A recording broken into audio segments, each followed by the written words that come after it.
All right, and welcome, ladies and gentlemen, to the long-awaited conversation with Clif High of Half Past Human and the WebBot. You are tuning in to it'll be played on a Saturday, but it'll also be available on YouTube, edition of Survive Change. I am Nemo de Novo, and I would like to welcome into my dojo Mr. Clif High. Thank you very much. I'm very pleased to be here. Well, and thank you so much for taking time out. We all know, and just for the record, the listeners and myself send a lot of love and light to you and your family for all the issues you're going through. I can only imagine how taxing that can be. It's been very difficult, but we're most appreciative of everybody's good wishes, and it's been overwhelming on that part of it. I mean, it was rather staggering to get that wave, so to speak. Yeah, and it seems to be in the air. I know so many people going through deaths and deaths in the family, deaths in the immediate. It just it's all the bad juju, for a lack of a better term, really seems to be coming out right now.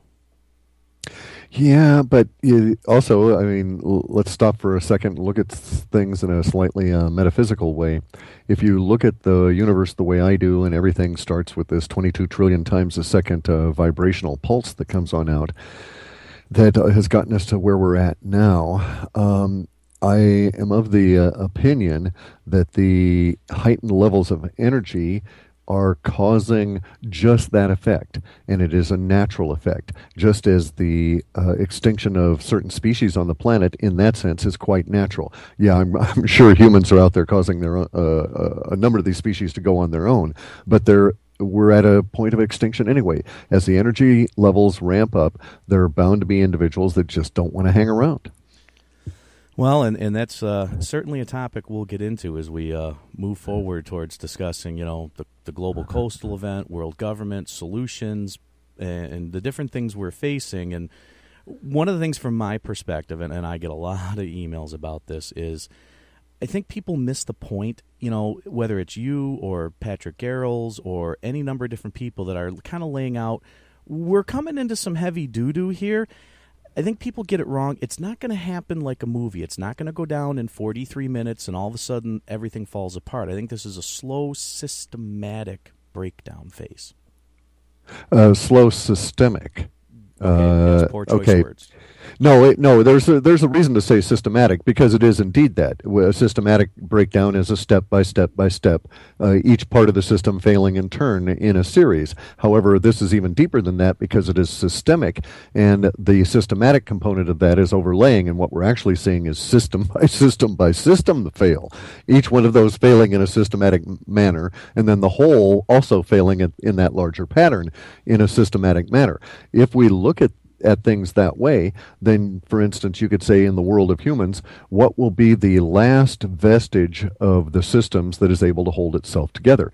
And it's kind of a coin toss, in my opinion. I think it'll be the military or the minion class at that level that is good at using force. But there are those who maintain that component of it is so intimately linked with the financial system that when the financial system finally goes, the military component will shatter as well. And they have very valid points to make that way.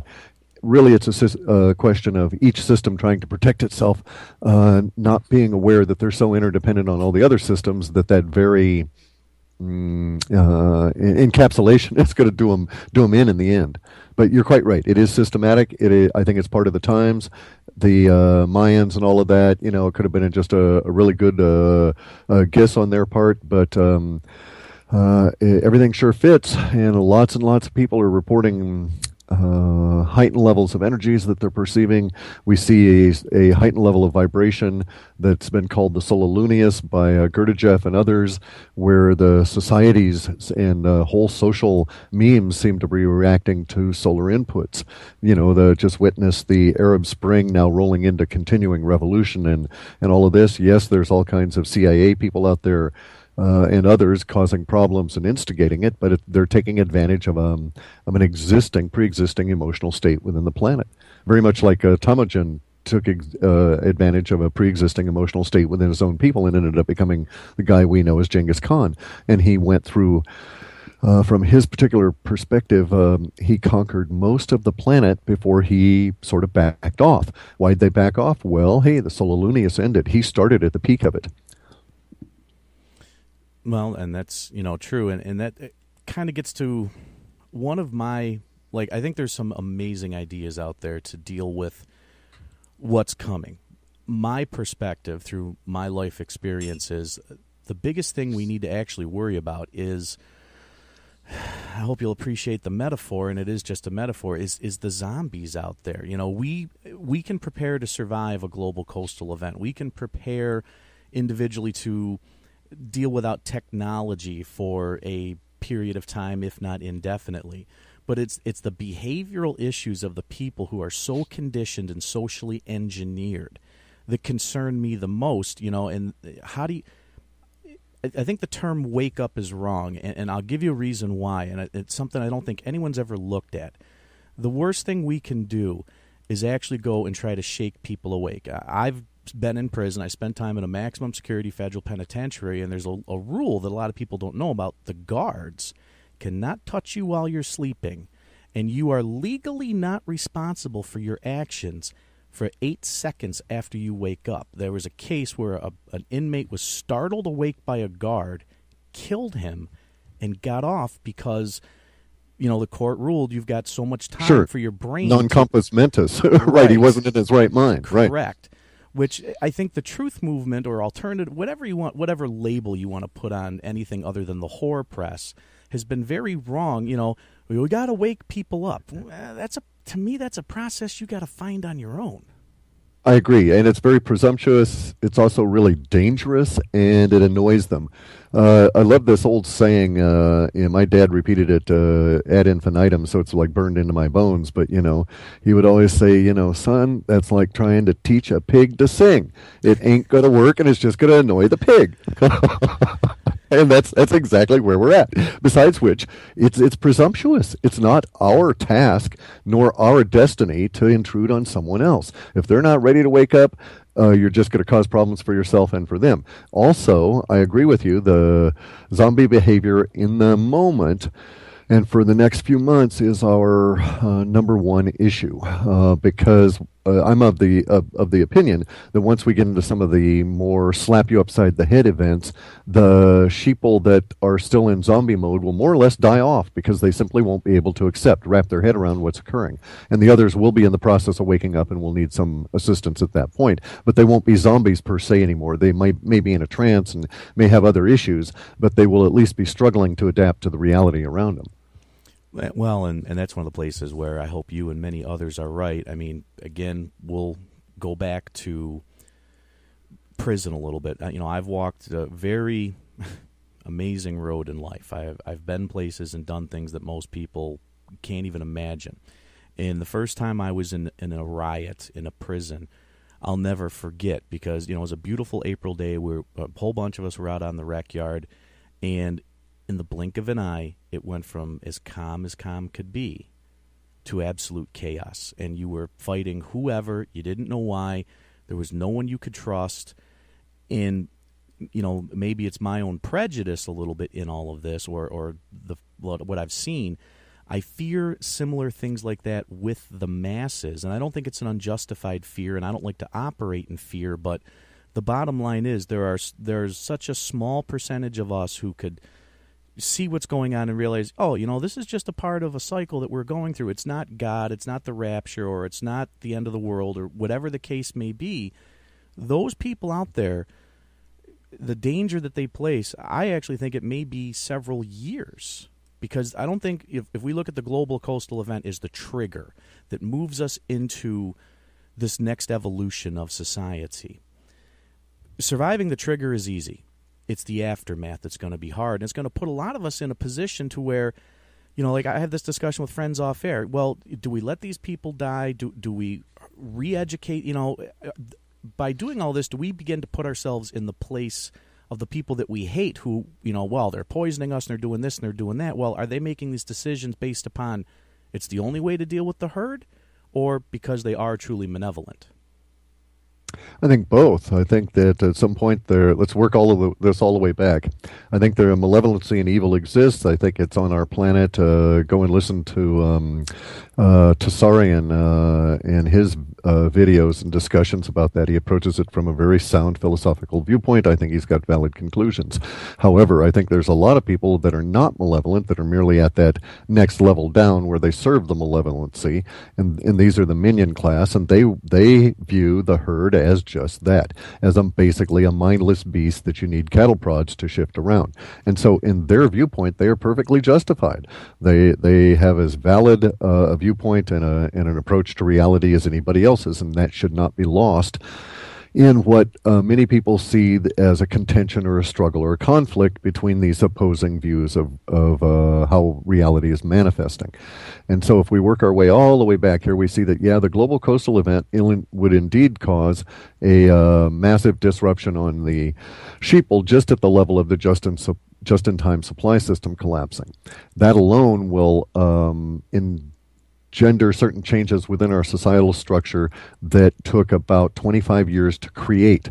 To go from the old warehouse system to the just-in-time delivery system took about 25 years for our social order to absorb. It was part of the process of being computerized. When that goes away, it'll go away rather suddenly, and that will leave us with a huge gap that can't easily be filled, that will require that we invent a whole new level of technologies just to get by on a day-to-day basis. Because we won't have had it will be a discontinuous gap. Now look at this from please bring me back to this point later on if I lose it, but let's look at the period of time where we've had disasters in the United States and other parts of the planet.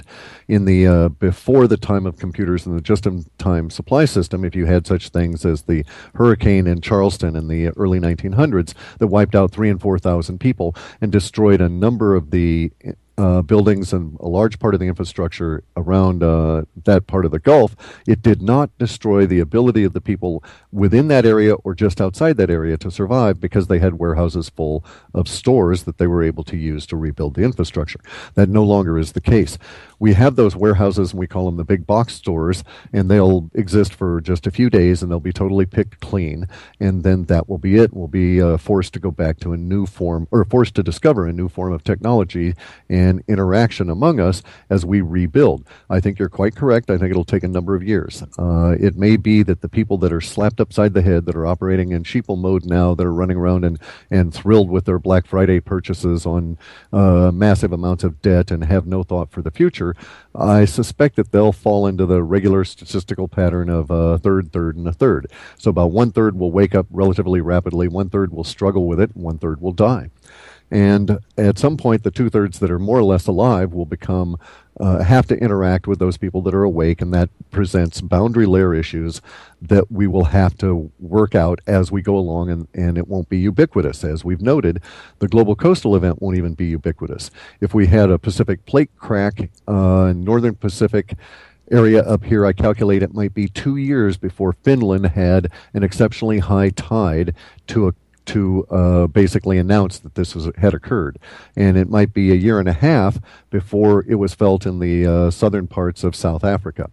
And it would be devastating in all these cases, but it'll be that kind of a level of transition. It will be a multi-year transition for the event. However, there will be immediate parts of it that will indeed shock the sheeple, and then we'll have to deal with what used to be a herd and is now a giant collection of individuals that are all going through this at various individual levels and reactions, which we could plot and analyze and all of that. But in the end, it's going to come down to our interactions as we go forward.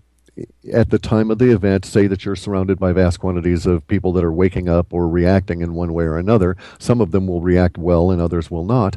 You will have to decide in the moment how to deal with these individuals and whether those individuals in the moment represent a danger to you in that moment. I would caution everybody from viewing the awakening herd as a perpetual danger to them, because they're also a huge resource. As these people wake up, they'll start snapping out of it. Many of them are bright and can help, and so on. So we need to not distance ourselves from them. The idea of isolation is good, but isolation only takes you so far, and you need the infrastructure of the rest of the planet to continue. And there will be huge numbers of people that do survive this initially. Now, I think that the powers that be, as a side here, I think that the powers that be in their depopulation efforts are counting on the fade-off. And I heard the fade-off described by some guys who work for the Department of Defense subcontractor realm once. And what that means is this. They said once the light switch goes out in the United States, there's going to be a fade-off of about 2 million people that will die in the next 48 hours to about 3 weeks as the medical system crumbles and they're unable to get necessary medical treatments. And they'll just die for lack of it. And so, it'll extend out about 3 or 4 months. And so it's this period of time that it goes. But it need not be that way.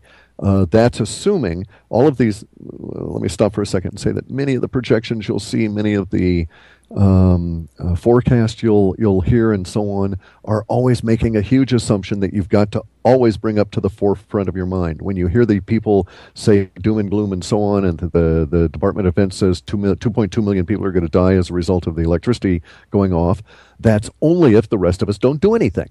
That's only if we stand around and watch.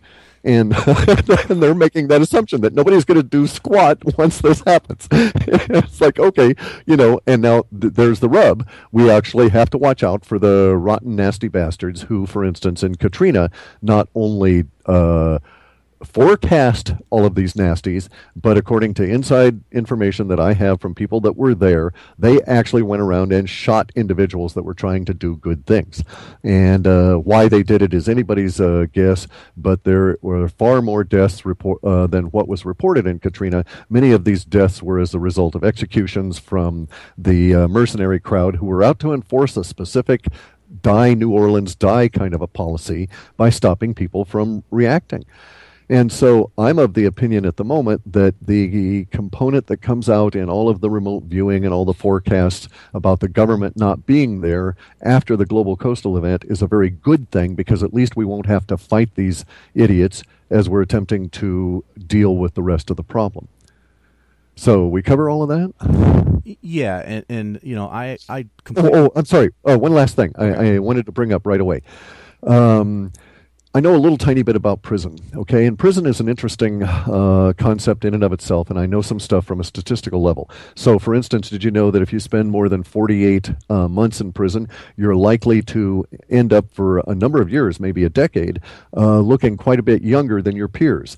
That happens to about 80% of the people that go because of the mindset that occurs, and you can accurately describe prisons as an enforced trance state because of the various forms of mental hypnosis that must be endured in order to survive and come out. So when we examine prison at that level, you have some really valid points. The United States, for instance, at this moment, and I would venture to say much of Europe and Greater Britain and Australia are in fact large prison camps because they've done to the country what we usually do to the prisoners as a whole, which is to enforce certain mindsets.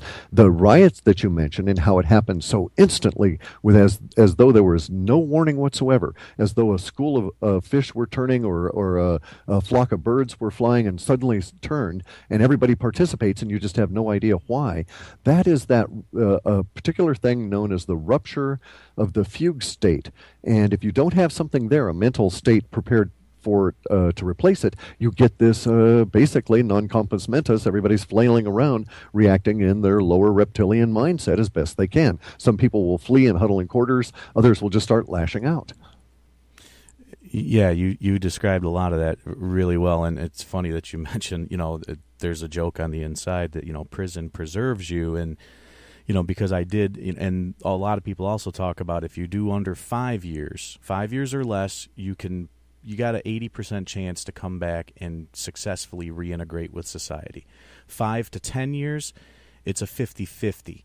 Once you get over 10 years on the inside and, truly become institutionalized, your chances of actually returning to society reduce even more. So, there's a lot of interesting things. And then we could also get into, I'll give you an example, as I was getting ready to get out, I saw how all this rationing is going to play out. Like, I'll give you an example. 2 years before I got out, they went to a policy of 1 roll of toilet paper per man per month.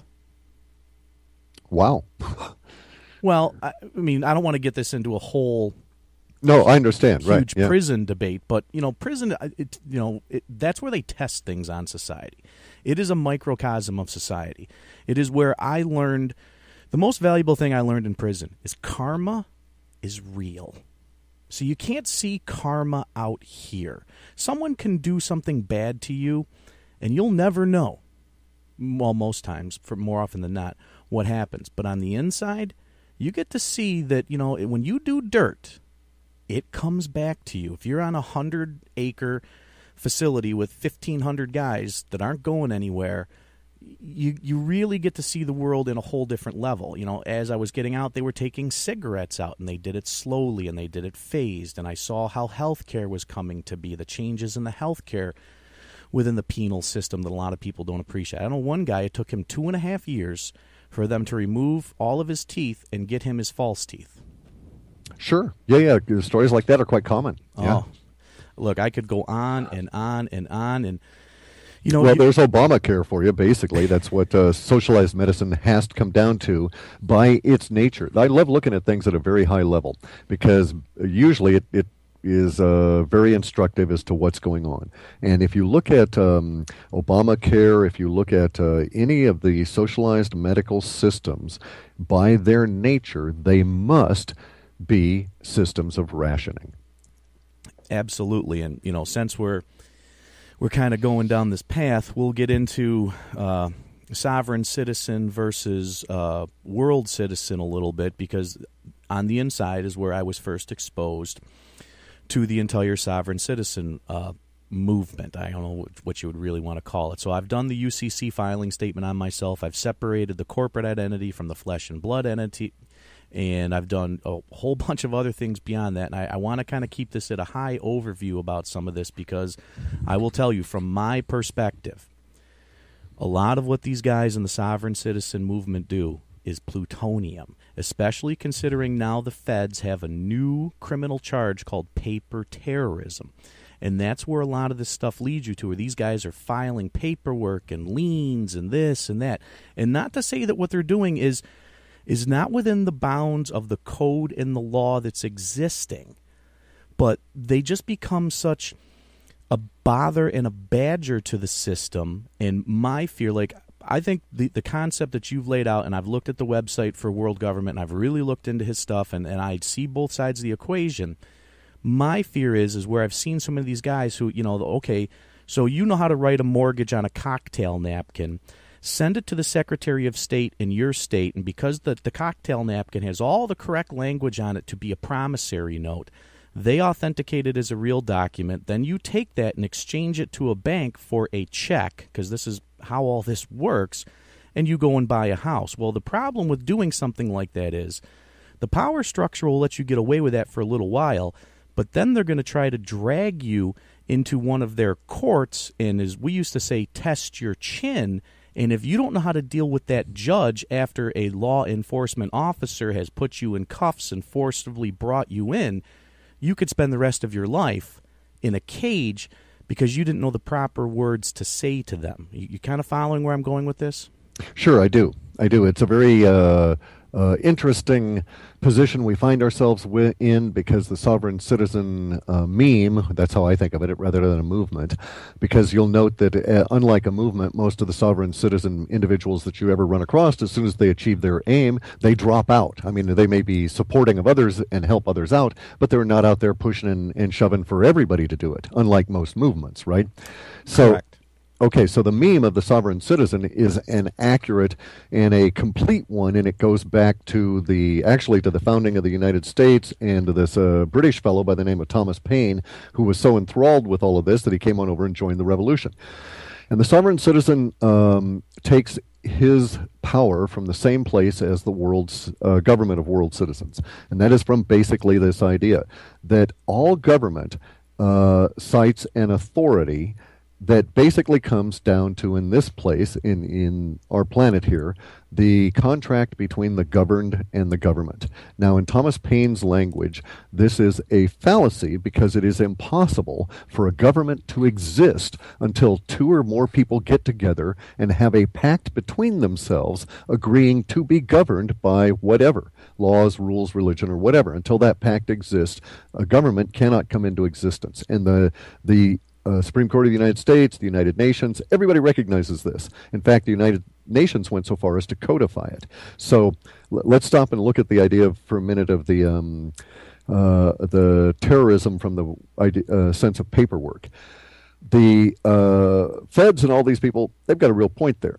Because we're in a dwindling empire, they don't have the money to respond to all of this. It is a form of financial terrorism, just the same way that Reagan practiced financial terrorism on his hated enemy, the evil Soviet Empire, by making them spend where they didn't want to spend, but they had no choice to spend.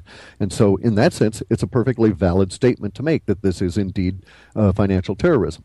And I agree that the document flurries are in essence like a communication of force and an exertion of your will against the state.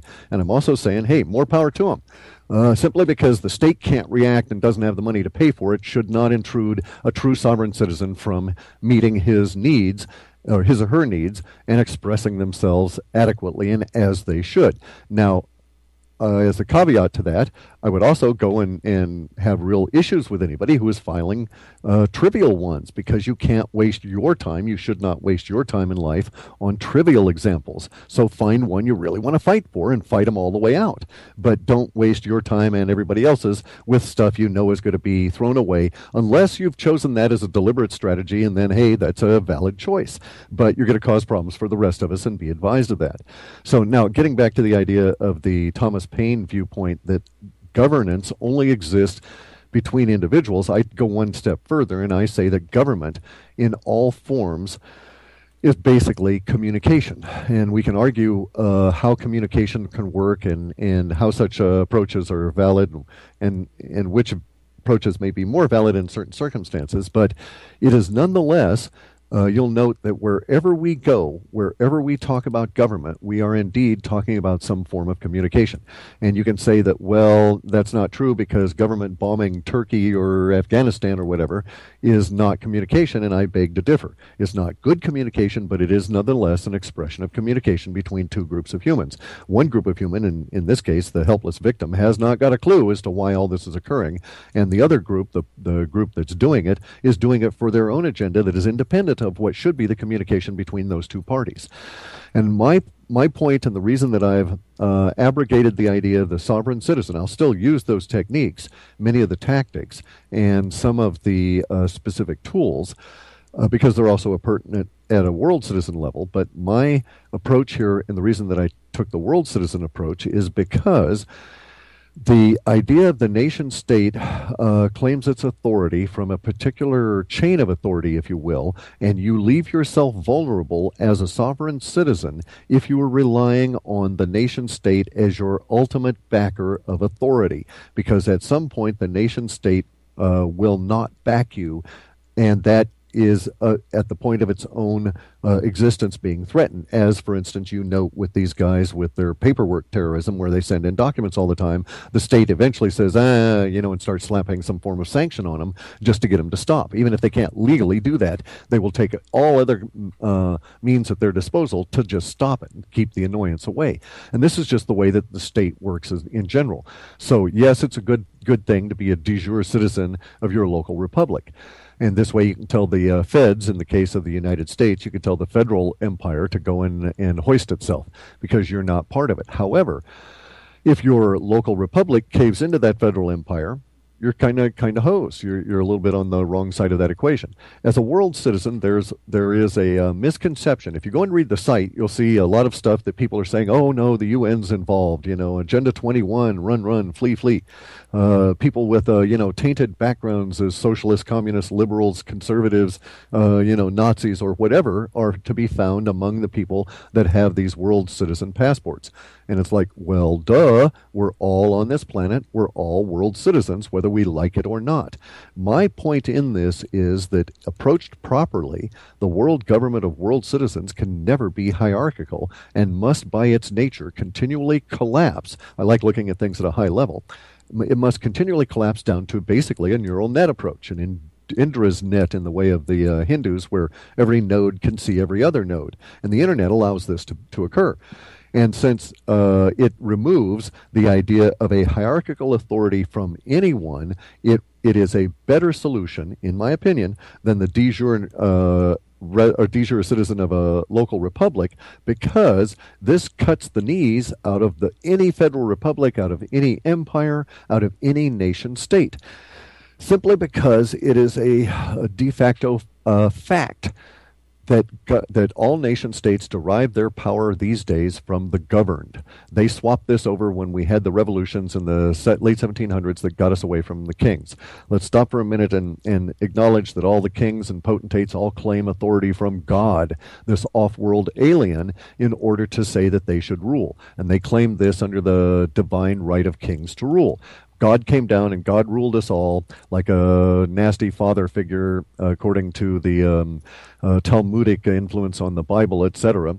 And God was this nasty bastard, and he eventually went back to his home planet, and he left us these nicer guys called the king, and he gave them the divine right to rule. And at some point along the line, we got really pissed at the king because he turned out to be a butthead, and so we filed documents on him, and in case of the British, they called this the Magna Carta, and their document said, hey, dude, we're not accepting this 100% anymore. You've got to cave. You've got to be more reasonable. And from that point on, the authority of God has gradually shifted over to the masses, to where the nation state claims their right to rule. The politician Obama claims his right to issue an edict on the level of nearly 1,000 of them now, in a dictatorial fashion, ruling us by virtue of that we have all agreed that he should do so, ergo he has a mandate and the right of the governed. Well, actually, if you look into it all, you find out that they claim to rule us, they claim to own us, and this sort of thing. And this brings us back to the de jure citizen movement, where we're trying to get out from underneath this oppressive load. Now, my approach to getting out from underneath it is to step around it, because this is part of a trend. If we look at the trend line from way back to the time of, the last cycle, 13,000 years ago, we go through a period of time where we shift through the age of Pisces, which you can think of as the aggregation, the schooling of fishes under a single leader, flock under a single control, that kind of thing.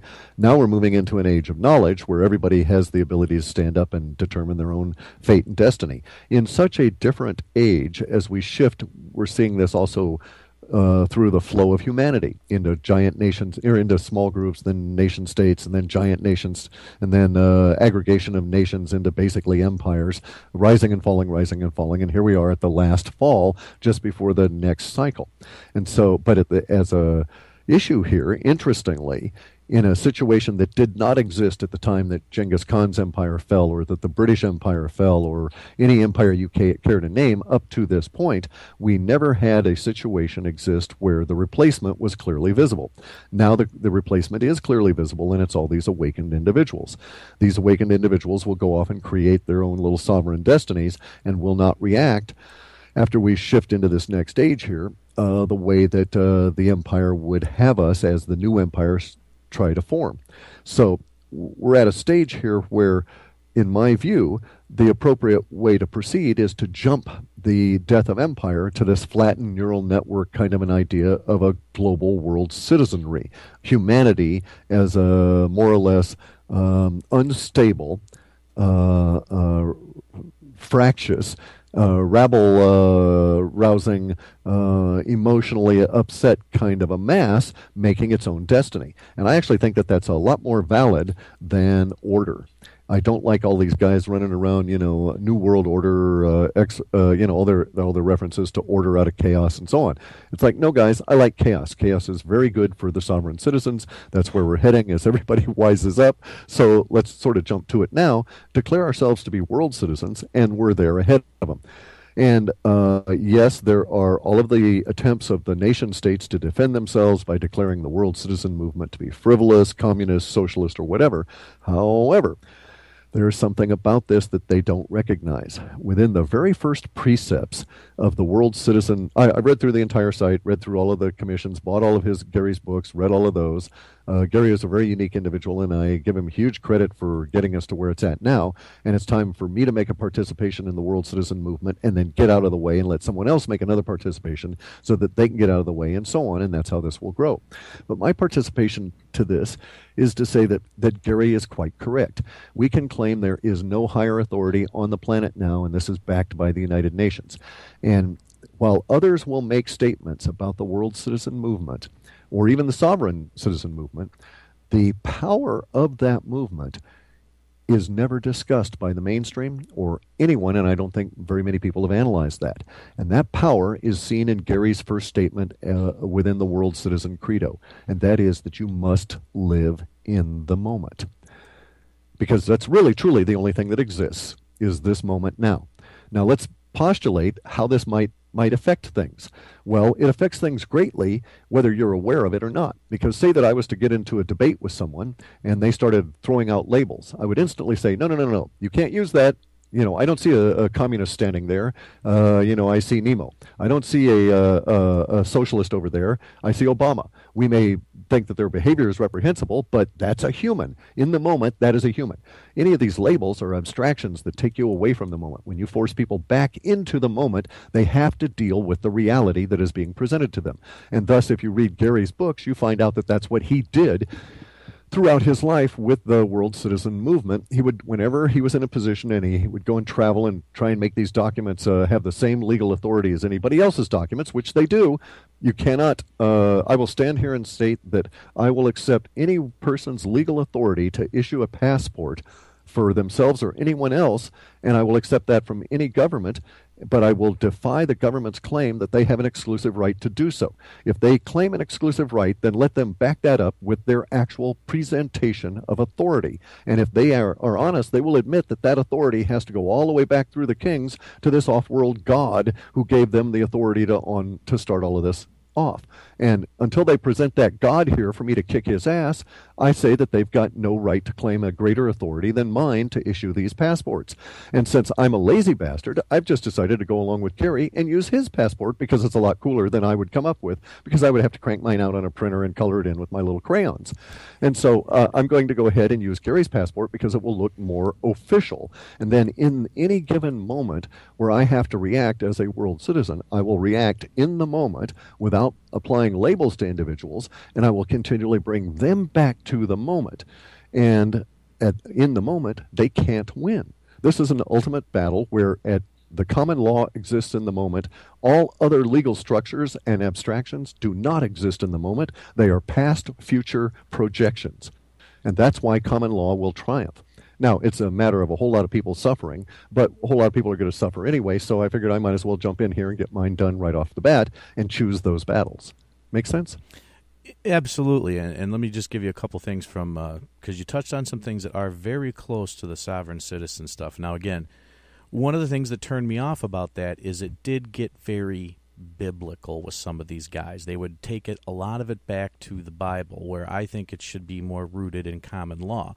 But there's a saying in it that, God created man, therefore man can never rule over God. Man created the government, therefore government can never rule over man. And the government created corporations, therefore corporations can never rule over the government. That's one of the founding principles, at least for some of the people that I dealt with, which, look, in theory on its face, that sounds good. It does make sense. One of my big things in addressing the world citizen movement with people is, one of my fears is I don't want to see people all of a sudden get this crazy idea. Look, I'm going to go get my passport. I'm going to get my ID. I'm going to get this and that from them. And then I'm going to be able to put this in the face of our local level enforcers and minions, and that will be my reason for them not to mess with me, because that's not how it works. That's not true. Correct. They're likely to get something hit upside the head. They may find themselves tasered. They may ruin their lives if they don't do this correctly, because they will be running into people who do not live in the moment, who do not wish this to exist, and you need to be awake and aware when you approach this. This is not for wimps. No, and it's also for not for people who just want to look at this at a very high level and then say, well, I'm going to do this and adopt it, because the minute You go into a courtroom, and whether a lot of people want to accept or believe this or not, all law is contract law, even criminal law. When the judge sits there and says, Mr. High, please rise, offer plus acceptance equals consideration. Correct, and I would not so. I've done torts and contracts, guy. I know what you're talking about. But this is also the issue. A lot of people don't see this, and so many humans, are looking for the quick fix, because I believe we have to get everything down to the basics, right? So when we strip humanity down to our core, there's two things that humans do, and only two things. We emulate and we test boundaries. That is what we do.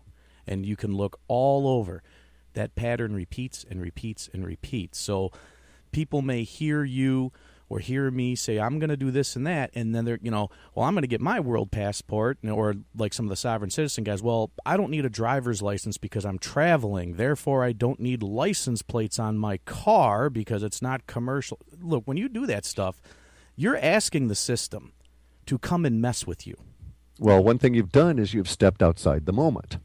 Because in the moment, you have to understand the reality is those things exist. You've got to be prepared to deal with them. It's, taking the hypothetical as a method of living is stupid no matter what that hypothetical is. And I would say that those individuals that take the hypothetical of the Bible and devote themselves to living in that manner are also stupid. Those people that become nuns and monks and all of this kind of thing, right?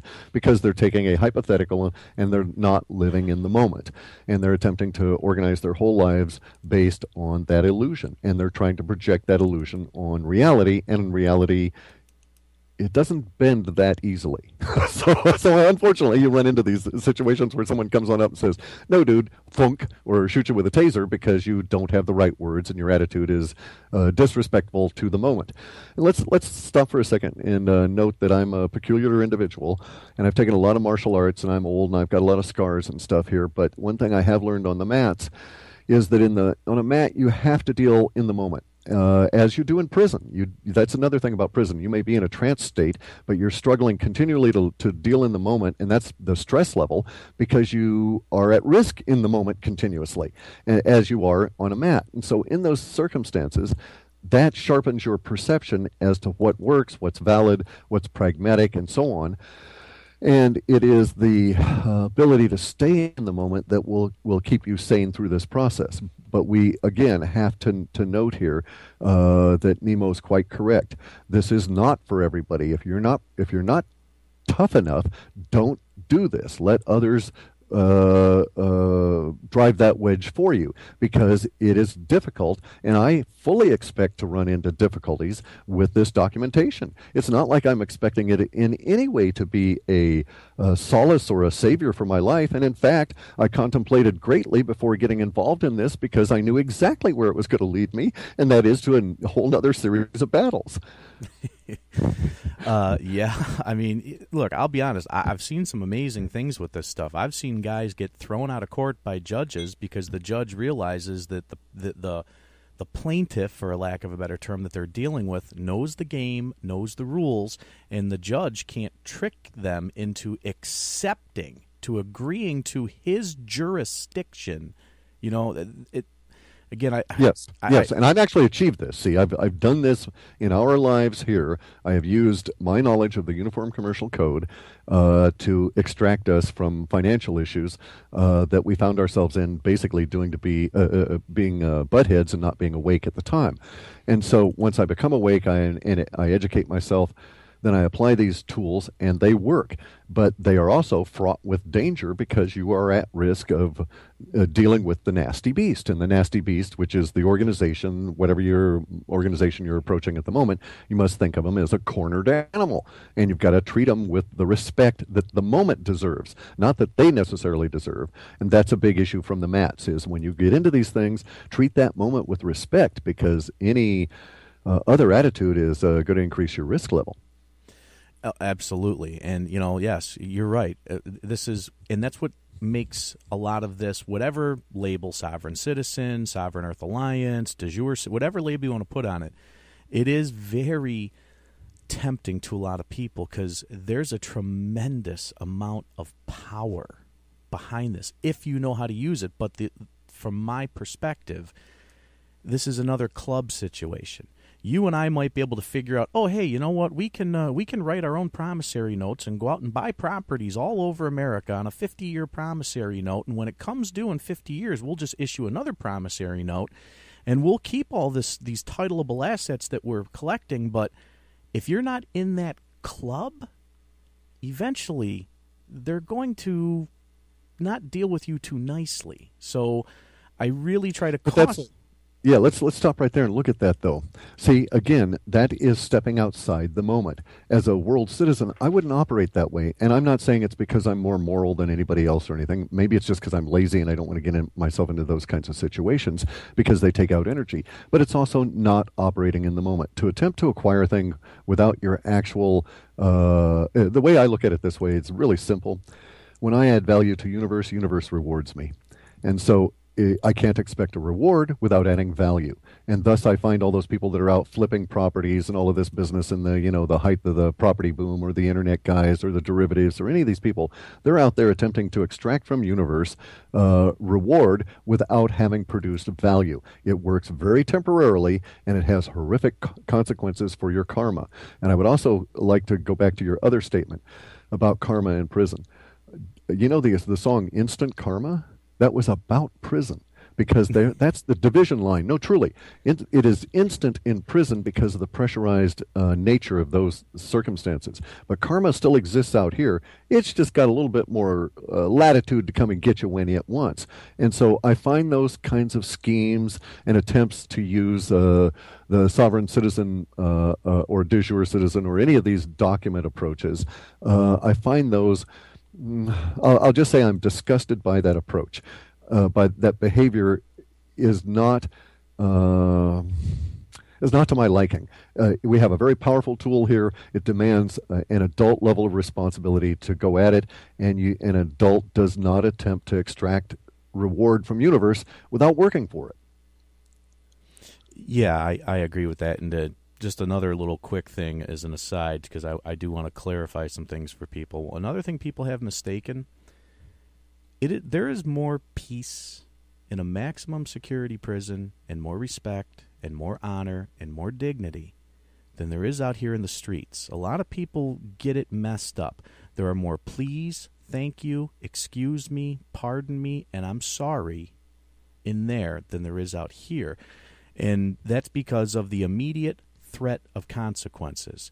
If you say something ridiculous or disrespectful in there because the perceived societal caretakers are not on top of you, and people aren't afraid of taking that respect physically if necessary, which I'm not advocating that, but it gets back to one of my personal beliefs on how we'll strike balance again as a society.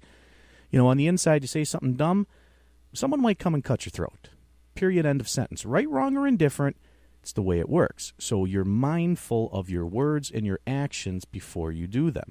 Out here, we don't have to do that. And that's why one of my hopes in this next evolution of humanity, we're all different in terms of physicality. So we need something to level the playing field so that everyone has the equal ability to protect their life or take a life. And that's, right now, unfortunately, that's guns. And I don't know that we'll ever get past that, but a 90-year-old woman 12 feet away from me with a 9mm could take my life. Her without that, at my physical size and experience, I could impose my will on her, and there's literally nothing she could do. So I think as we transition, we have to find a better balance. And that's what I hope the world citizen or the sovereign or whatever, look, save your labels for your grave, okay? Whatever this new, I'm a human, I'm a sentient being on this planet, I exist, no one has the right to govern me, and I don't have the right to govern anyone else, will move us into a more cooperative, better interactive society. And that was actually, you're just rephrasing. It's really strange the way you put it, too, is that it echoes all of the stuff that Robespierre put out at the last revolutionary period when America was formed and the French went through their big upheaval that led to the French Revolution. Now, we should note that there's planetary alignments that reflect that period of time occurring now. And so it's not necessarily, this is a natural order of events that we should be at this revolutionary period. What I find just very heartening is that unlike the period of time of the Revolutionary War here in the United States and then the French Revolution, we have a much higher level of awake and aware people out there, like yourself, putting the word out to everybody and basically saying, things are shifting, and here's why we think it's occurring. Now, at the time of the previous revolution, it was estimated that the United States, that some 5% actually of the population actually participated. And in the French Revolution, it was extremely high, and that's why it ran the course it did, because it ran 11%. And unfortunately, when you get 11% of the population really riled up that way, you have a tendency to slip over into mob rule. This is also what Mao took advantage of with the Cultural Revolution by inciting mob rule in certain areas and then aiming the mobs at people as the authority. He was able to get this to occur. So it is now my hope that the awake and aware population here will stop that by acting as individual buffers. We might be able to, in the next 4 or 5 months that we have, as we approach a different kind of a planet with the global coastal event and all of our nasty weather and the disappearance of government, probably into their little hidey holes in the ground, at least the empire of government here in the West. During that period of time, we should, in my opinion, take a different approach and act as the little pigs in the pinball game to keep the balls from all rolling together and becoming one big massive mob that could lead to trouble, because that's when you get the despot that, drives the mob this way, that way, and so on. We need to stay out of that mindset. The issue with our prison nation now and the type of mind control that they're attempting to put in place, the poisoning with the chemtrails, all of this, and any conclusions that we may have about the breakaway civilization and its role in the rest of the next part of this century, all comes down to these next couple of years and how we manage to make it through there. The nation state is planning on reasserting itself. I'm of the opinion that because of the way that it's planning now, it wants to reassert itself as a single nation state over all of us. And they'll do so by saying, oh, okay, there's problems in Uganda. Get a bunch of Chinese over there who aren't Ugandans to go kill Ugandans until our problems stop. And it'll be their problems, not the Ugandans, that will be having the problem, that will initiate the whole thing. And then they may get Tongans to come over here or that kind of an issue. But at least within one part of the entire planet, we have a very unique juxtaposition of circumstances. And that is, we have within the North American and down into Mexico and down and up into Canada to some extent, we have this weird mindset that has produced the following. A mindset where the individual is greater than the group. You'll note that does not exist in Europe. It doesn't exist in Russia. It doesn't exist in China. It's unique pretty much in modern society in North America.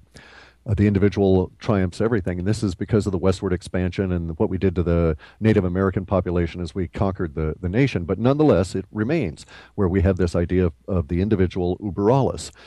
Now, juxtaposed with that, we have the frontier mentality that led us to have all of these guns. And then, as you note, an armed society is a polite society. If everybody is packing a gun, you're not going to see too many people behaving inappropriately, and if so, they won't behave that way long, and hopefully that will be before they've had a chance to breed and pass on those genes. And that kind of thing is where we need to go. I'm very encouraged by the huge number of gun sales here in the United States, simply because it is necessary that the sovereign citizens of the planet tell the government, you must be afraid of us, and you must be terrified of us acting in concert. And we are so heavily armed that you cannot conquer our country. And that is quite true. I hear people out there, and I will not mention names, but I hear people that are pessimistic, and they say, oh no, Obama won again. Oh, 4 years from now, the Chinese are going to invade the West Coast, and the Cubans are going to get Florida, and we're going to give Maine to the Maori, and Russia's going to get the Midwest. And it's like, well, I kind of doubt it. We have more guns and more armed individuals here with a greater level of antipathy to government than exist in any other part of our solar system. And it is quite true that there are not enough Chinese to conquer in their military to conquer the United States based on the number of bullets and guns in private hands. Even if we miss with 9 out of 10 bullets, we still have enough bullets and guns to kill every invading Chinese that exists in their army now. And we have about 45 times the number of bullets in private possession in 2 calibers alone to do away with the entire brown shirt force being assembled for the federal government. And it is a good sign that this brown shirt government is out there attempting to buy billions of rounds of ammunition. Why is that a good sign? Because it says they're scared. And I also think it is a sign to themselves they're scared. And when they start arming their own people and getting into it, they have to, just as the Nazis do, just you'll see it in the guards in prison. Look at the prison that the guards have to operate under, all of the rules, regulations, et cetera, et cetera. They are, in fact, less constrained or more constrained than the individual prisoners that they're attempting to, quote, guard. So in this regard, it is a sign of the degradation of empire and that it's on its last legs. I actually think it's, from my viewpoint, it's kind of cool. The universe is going to come along and slap us really hard, and government will just sort of go away. And then the rest of us who have had a good mindset and put some thought into it will be able to say, okay, people, here's how you feed yourself. Here's how you keep yourself warm. And in getting to that, it's like, where were all of the government guys for Sandy? I mean, I know people that were over there building rocket mass heaters for people out of trash on the coast of New Jersey. And they did it for about 4 or 5 days under Occupy Sandy.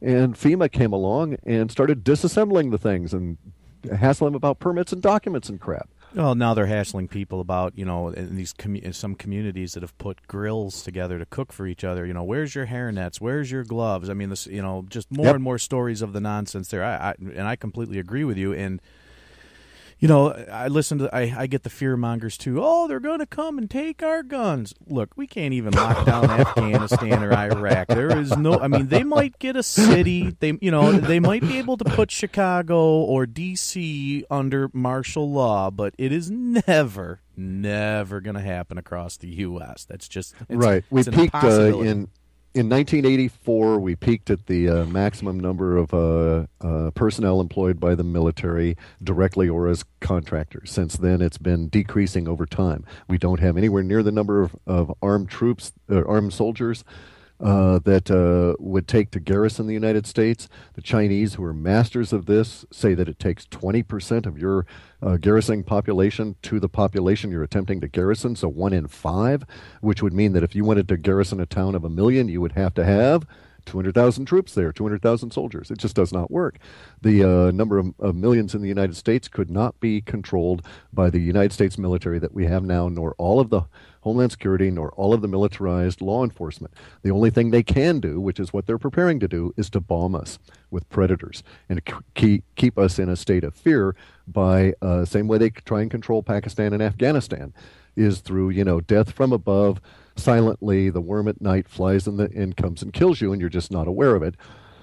We may have indeed have even seen some of these instances already in the Midwest as they're practicing with the predator approach here. So I was going to say, yeah, I've seen those stories in that strip club that blew up in Jersey that looks really suspicious. Yeah, there's definitely, and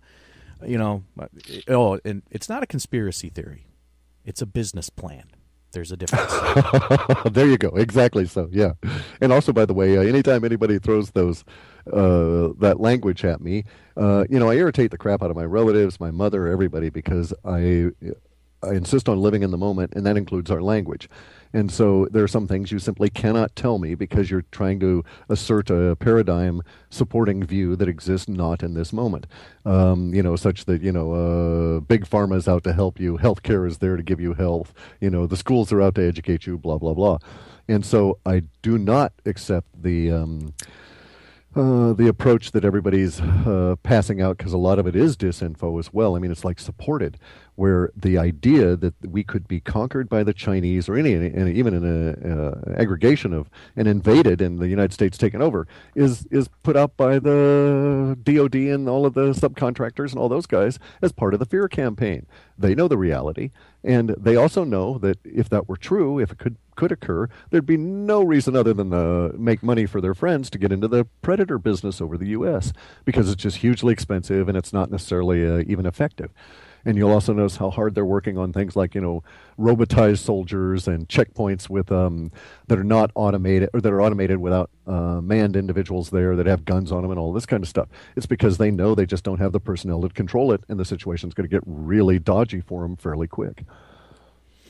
Well, I certainly hope so. I mean, when I actually listened to you and Courtney Brown and it's discussing no government post this, I think that has, again, it has its upsides and its downsides, in terms of how this is all going to play out, because there is that mass of people that they want to be led, and there's a whole bunch of us that, we don't want, I can speak for myself, I don't want to be led, but by the same token, I'm not sure I want to be put into a position of leadership either. I've seen both sides of the equation.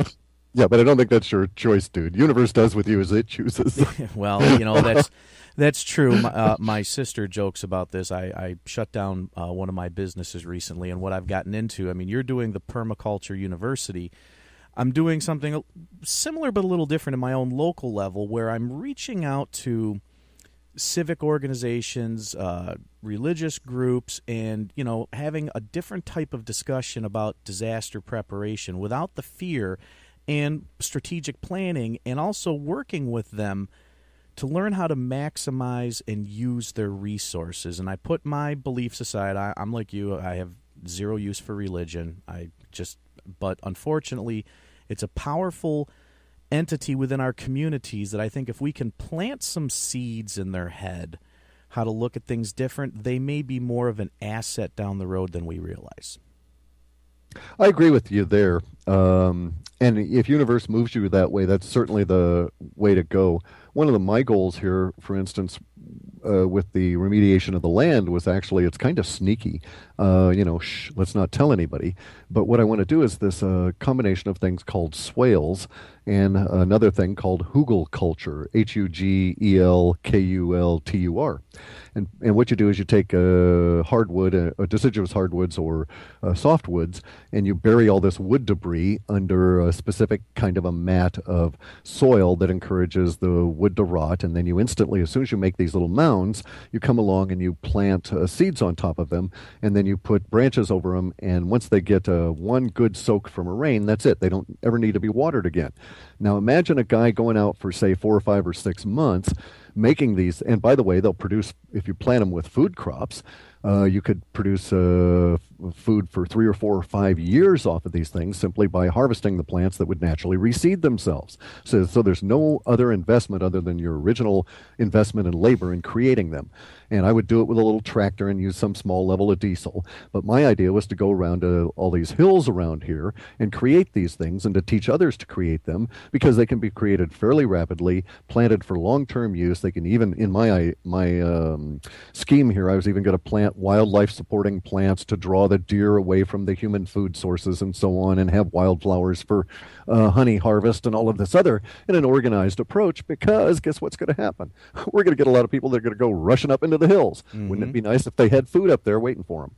Well, that leads into a suggestion I wanted to make for the things that you're working on, because you're actually in a state where you could possibly do this. Now, I went through great effort myself personally to obtain raw, organic, non-sterilized hemp seeds. I have bought 10 kilos, got them brought in from Europe, because you cannot buy non-sterilized hemp seeds here in the U.S. And now with Washington being, along with Colorado, going with the recreational legalization of cannabis, and one of my personal beliefs is we need as much hemp growing around this country as we can get done.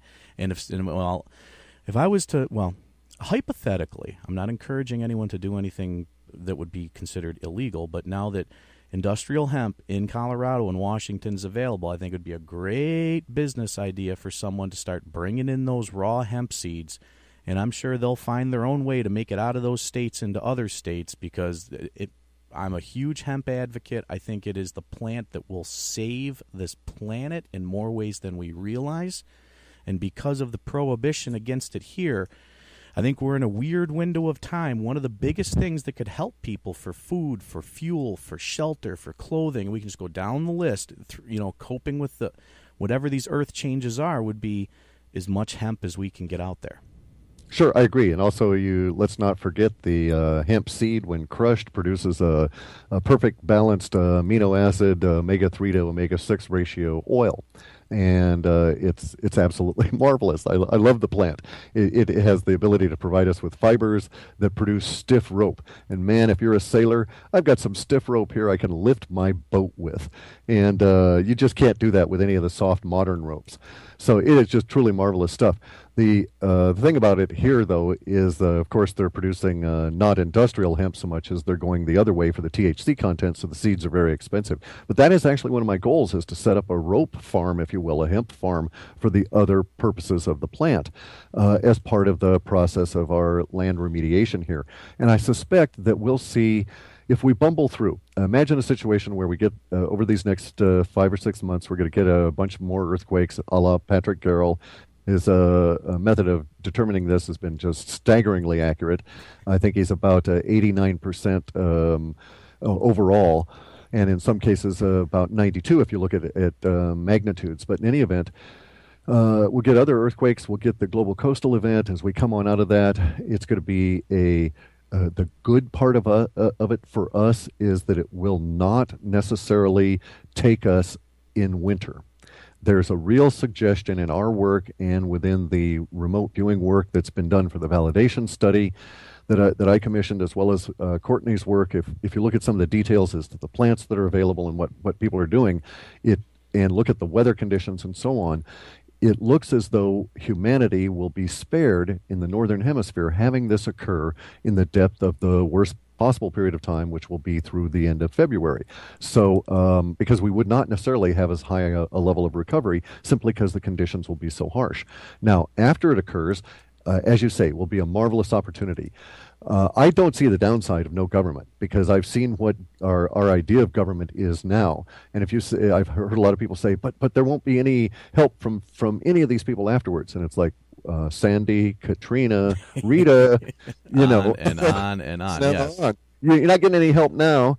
And, they're trying to poison you. They're trying to kill you. They are deliberately putting vast quantities. They put so much aluminum in the sky over Washington State that they had to tell our State Department of Health, after some 86 years of sampling the waters for it, to stop testing for aluminum. Now that really is something. So, when these guys go away with all that stuff, it'll all go away as well. Now, there's the downside of that. Okay, it isn't that the government going away is going to be negative, but there will be a negative component to the sudden shift from the illusion that they are maintaining, even for us that are aware of the illusion. So, in other words, I'm trepidatious to some extent about the disappearance of chemtrails. I love the sun. The sun's really cool. I'm not part of the hate the sun crowd. I go out and I get the sun. I use the sun repeatedly, make my vitamin D from it, get rid of cholesterol that way, that sort of thing. But it's going to be a real shock to all kinds of people that have been avoiding the sun for years. The lack of the chemtrails is going to literally, actually, and I use this word deliberately, precipitate all kinds of interesting weather patterns that have been held in abeyance by this. And so the change that we're going to go through from the lack of government will be its own form of transition. That would, if they just stopped doing all this stuff right now, we would go through those effects without the global coastal shock.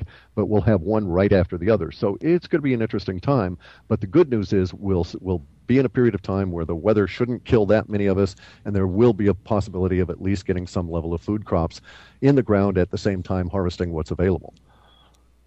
Well, it's, one of my, I know it sounds morbid, but one of my hopes about how all this plays out, and I refer back to some old Shape and Alta reports, is we have that incident where people are left standing gobsmacked, drooling, just stuck at what they're seeing in the sky, because I think the kick in the head process has to be, if I could write the script for this, a couple nice little jabs before the knockout punch happens, so that we are awakened to this more. And maybe, let me rephrase this, we get more people out of their ego. That seems to be the biggest problem, Oh, no, the sun has nothing to do with the weather here on Earth. But explain to me something else that could move the temperature in this planet 50 degrees in a 24-hour time period.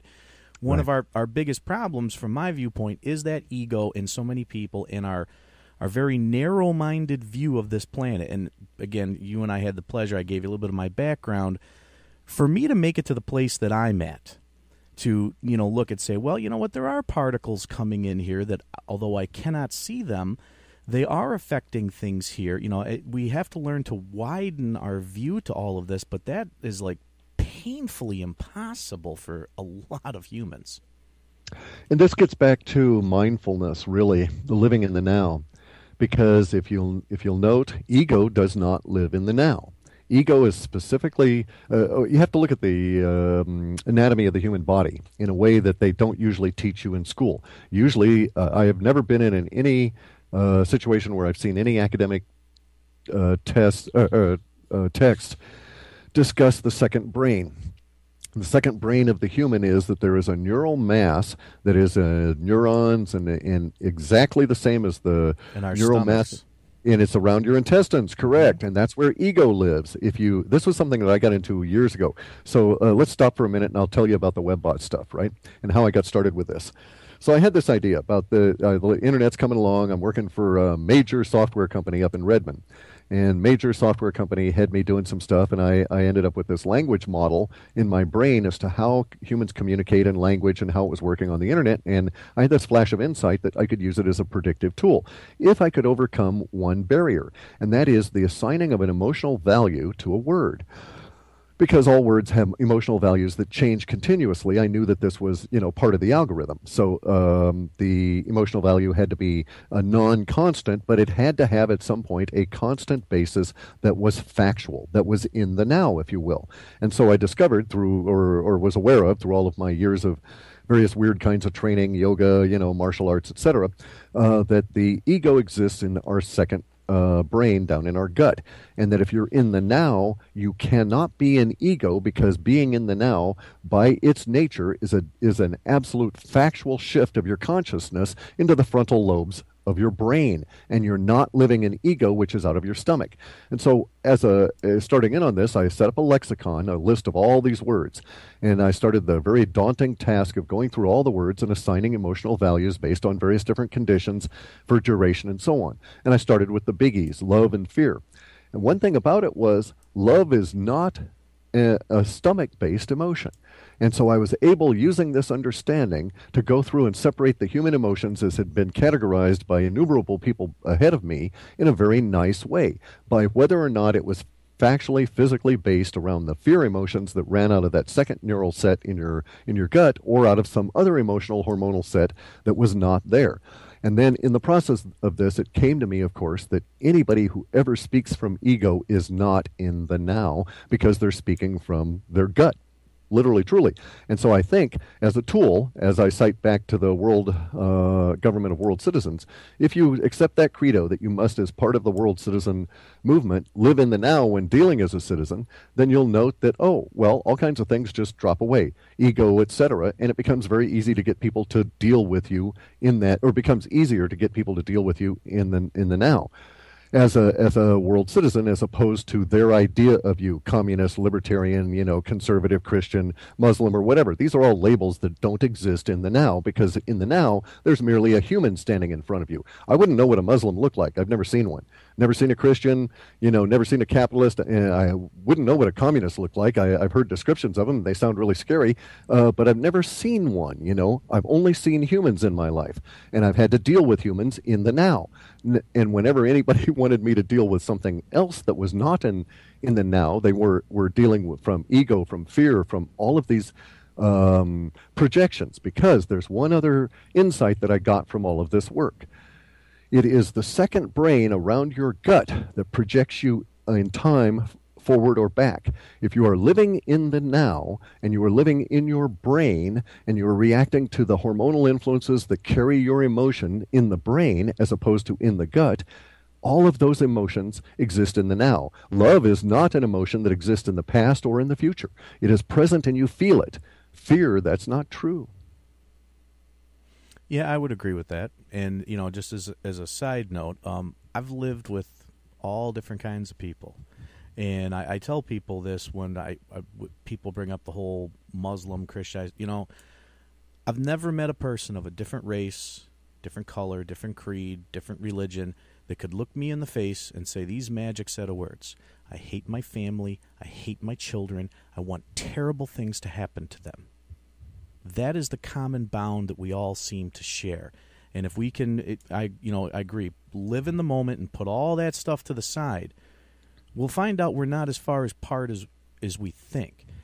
The downside is the ego is powerful. And I know because I used to work in the food industry, when you deal with a hungry person, you deal with the worst side of humanity.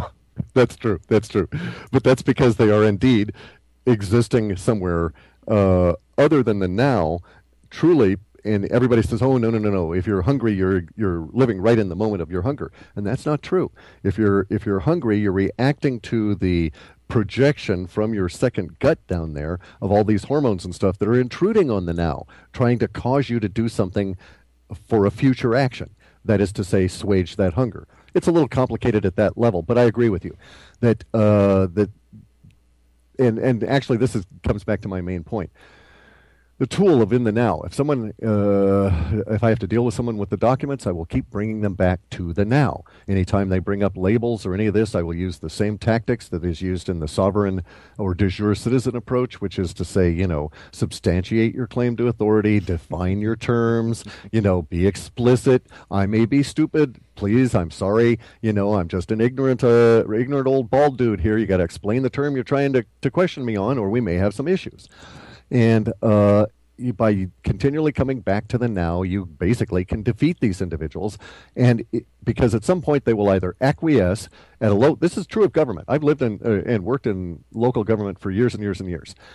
And I've seen it from various different agencies. I've lived as a Army brat. I've lived inside the institution of the U.S. military, and I've seen it operate. And there are some truisms there. And the truisms are that if you bring the people back to the moment, they will either acquiesce, or to get you off their case, they'll bump it upstairs. In either case, you've won, because you're out of that particular moment of contention and you're into the next moment. And as long as you walk around assuming you're going to win moment to moment to moment to moment, you will win moment to moment to moment. Except for the fact that it does accomplish the system's goal, which pulls you back in and ties you into it, so you're playing their game. That's not true. That's true up to a certain point. I would agree with you up to a certain point. However, this is another level of the reality of it. They exist. Until they go away, we have to deal with them. Correct. Okay. Now, they're not pulling me in. Or you can think of it that way, but I can also think of it as an Aikido move. If I'm going to flip you, and I choose to flip you over my hip, well, I got to get my hip in there real close, right? I got to be inside to do the movement. And so that's what the approach is. I'm not going to try and flip you from over 5 feet away. I need to get inside, snuggle right on up in there, grab hold of your gi and get a good purchase and, get your attention and lock my hip bone there up against yours and up against the pelvic girdle, and then twist slightly. And so in order to get into the position to twist, this is the approach moment by moment by moment. And at some point you get up to the level of and here's another truism about bureaucracies, okay? Let's look at it as a practicum, as a method of instruction for how to deal with bureaucracies at a slightly high level. And the slightly high level is as follows. That every time, we're going to give you some precepts here. The precept is that every single bureaucrat you're going to run into only wants to live his life without further aggravation from you. That's the truism of the moment. Okay? Every single bureaucrat that's going to run into me does not want to be facing me. They don't want to have anything to do with me. They will do anything they can as rapidly as they can to get me out of there, even if it means acquiescing with me if there is no downside to them. So if I wanted to have someone acquiesce to me, I would attempt to use my passport at an out-of-the-way border crossing where the guy is not going to see his superior for 5 damn weeks and just does not give a rat's ass as long as I don't cause him any problem. Now, if I wanted to cause the confrontation and get ready to do a throw, I would go to a more populated area and insist on my rights as a world citizen to use my passport and cross there, causing that individual, the first individual I run into, who likely will not acquiesce, to bump me up to their superior, knowing in fact that I'm going to continually bump up, and my goal is to keep using my logic until I bump up against the guy who actually has to make the decision. And then there's something you will note. They will always side in your favor if they perceive a threat to themselves for not doing so. That threat can be put into their mind any number of ways. Press further escalation to their superior that they don't like, any number of different ways, and they will acquiesce. So it is a matter of getting them in the moment, and they also will say, it is, I know it's going to set precedents, I know it's problems, but it is the lesser of two evils for me to stamp your passport and get your ugly face out of here than to deal with you escalating up to Hillary damn Clinton. Right? Well, that's like the old saying, it's better to beg for forgiveness than ask for permission. Exactly, because you ask, they're going to tell you no. Right. And so I always assume that I have been told yes, and so far it works, that kind of an approach. So you have to deal with the whole idea of your status in the planet as an adult facing the realities of the moment. You know, if someone's got a gun at me, I'm not going to wave, and is threatening to shoot me, I'm not going to wave documentation at them unless I know, because of my reading of that situation, that documentation is already stopping them from killing me. Now, there are very few situations that may exist. There may be millions of them. But I would have to ascertain that in the moment and would never go into such moments making broad assumptions. And it is the people that take these tools and use them unmindfully that cause themselves and others problems. And these problems, by the way, you will note, are continually hyped by the mainstream media as reasons to not do this. Well, yeah, the people that do that, I mean, they're not operating with their brain. They're operating out of their ego. Well, I've got this new toy, and now the government can't tell me what to do, so I'm going to go and grind it in their face is kind of what I've seen happen with a lot of people. They, you know, once that attitude comes, you're defeating what the purpose of acquiring all this knowledge is really all about. Correct. You've gone part of the way without grasping the rest of it. And you're a danger to yourself and others, which is why you need people around saying, hey, chill, understand the reality that you're getting into. Yeah, to steal a line from the original Karate Kid, as Mr. Miyagi said, you know, better to know no karate than a little karate. And that's what I personally tell people, because, you know, I have a lot of people who wanted me to actually really get into a lot of this on air and lay a lot of this out. And I tell them, look, I'll give you the basics. I'll point you in a direction, but all of our paths in using this knowledge and acquiring it are going to be different. And there really is, you know, it's not just understanding, okay, I'm a world citizen or I'm a sovereign citizen. It's then understanding the layers of complexity below it and how to navigate all of that successfully. And as one of the guys on the inside said to me, and it's not the best statement, but it does make sense. He's like, look, you can't fight the Matrix directly. You have to learn to work within it and pick your battles very carefully. Don't just go out there and think you're going to tear the system down. Use what you learn here to make your life easier and to navigate through your world, and be very careful who you share this with. That's a really good approach. I commend you for not laying out details willy-nilly on air.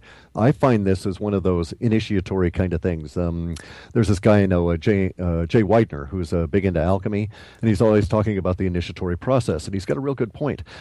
A world citizen, de jure citizen, needs to be a person that has traveled through that initiatory process, that they have educated themselves and gotten to the point where they say, and we all say it this way, I think I'm adult enough to take this on. And then you think about it some more and you think, okay, I'm pretty sure I'm not, but I'm willing to do it because I have a lot of the tools and I'm ready to go with it. And it is that level of unsure certainty, so to speak, that tells me I'm dealing with adults here. People that go on out and say, well, you know, I'm going to go bitch slap the government with this. No. They're talking from their ego. Mm-hmm. It is not going to work that way. And you need to do this with this is a situation that I've expressed to some other individuals that, you know, this whole subject needs to be treated with a certain amount of gravitas, a certain amount of weight to it, because done wrong and taken an inappropriate of attitude to it, you will find yourself in further trouble. And actually, then you're just aiding the powers that be, because they're going to use your test case to try and cause problems for someone else, either as in PR or as a precedent. So every time we win, everybody wins. But every time you lose, as we lose as individuals, or an individual loses because of poor mindset, every one of us is set back slightly. And we've got to start and overcome that hurdle again. So it's one of these ahimsa things, you know, please don't do any harm. If you're unsure you can do good, I understand that. If you think you can and you got a good shot at it, have at it. But to just broadcast out there with the theory that you're going to go and bitch slap the people into the system, the matrix, into submission, all you're doing is causing us harm. And, well, I think this is more along the lines of Aikido than it would be of sport karate. Okay, the more you learn about this, you realize it's a defensive art more than it is an offensive art. And as you progress through this knowledge, you get past the point of wanting to even contemplate using this offensively. And it's just, that little bit of additional confidence that you have that, oh, okay, if I do get put in this position for whatever reasons, I have a choice. I can either close my mouth and accept the ticket from this nice revenue officer who doesn't know any better, and if I try to argue certain points with him, he's then going to escalate the situation and put me in cuffs. And once I'm inside that system, from that point, it is too hard to get out, so I'll just take the ticket. It's a nuisance fine to pay this instead of, signing the ticket and returning for value and, all the other things that people get into with this. So that's why I am very cautious, and to give Jay Weidner credit where credit is due, because I am huge about that. Jay Weidner is 100% on the money about one thing. Our world is run by psychopaths, and we have to learn how to spot them and isolate them. Because, as you and I got into earlier here, everything is behavioral oriented, and what do humans do? We do two things. We emulate and we test boundaries. And that's what's happened with our psychopaths, is they've seen the psychopaths before them, they're emulating their behavior, and they're testing those boundaries. And doing a pretty good job, yeah. Yeah. No, Jay's quite correct. And the problem with with the mindset that the psychopaths have, is that they are able to push it out onto the greater whole of society. Now, this will probably be somewhat offensive to a number of individuals, but it is my understanding that there's about 2% of the population that actually has a gene that gene demands and produces hormones that that we can describe as piety. The piety feeling. Okay, now I can say this because I investigated this from 1993 through 1997 as I was building the lexicon and going through the trouble of categorizing all the emotions into the various different states, their duration, their the impact, and so on. I had to really slice and dice all of this. So I examined these things in some great detail and thought about them in a great degree of depth. And piety is the emotion upon which religion is built. Religion is an abstraction that does not exist in the moment. Piety does exist in the moment. It is truly felt by about 2% of the population. They have no ability to not feel it. But 98% of the population does not feel it the same way these individuals do. However, it has been over the course of time that this 2% of the population with this piety feeling has been able to engineer the following situation where their expression of piety latched onto religion has gained a general acceptance in society, where the illusion and the fantasy underlying all religion about these off-world beings called gods that come here and then go away and they're never ever seen again, but just a few people get instructions from them when no one else is around. That whole thing is supported by piety, and the rest of us don't feel piety unless it is broadcast by these individuals. Now get this, about 8% of our 8% of humans, a lot of these figures and stuff are from a particular methodology that Buckminster Fuller devised in the 1930s that I've also applied in the 90s to go through. Once the internet was available and I could start really crunching numbers from the government, I was able to ascertain a lot of this kind of stuff. But the figures are that about 8% of the population exercises all the time, and they like it. And you can get about another 10 to 12% in any given day to exercise as well. And that 10 to 12% is not consistent. Won't be the same group all the time. Now, this 8%, curiously, also this 8% number reflects the same number of what they call empaths.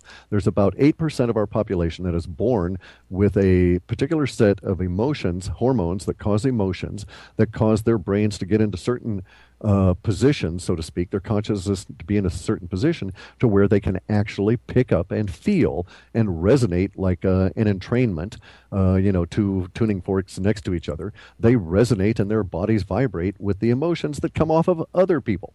So what has actually occurred is that these empaths because of the type of individuals that they are, they seek out emotions. This feels good to them. This is their part and parcel of this is their role on the planet. They were born to exhibit this characteristic.